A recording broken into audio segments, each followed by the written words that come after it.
Bu bir video değildir. Arkadaşlar bu video değildir. Sadece bu öneriyorum. Gelirsiniz. Size kulübümü tanıtacağım. Kulübüme gelin. Kulübüm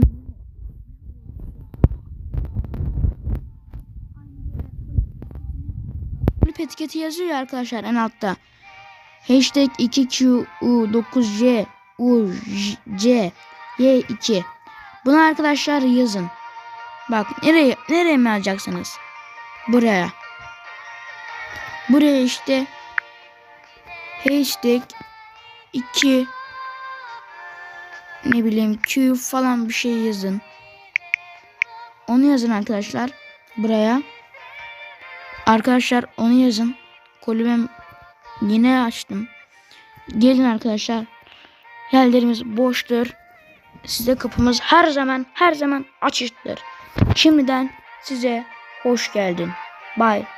Kanalıma abone olmayı unutmayın.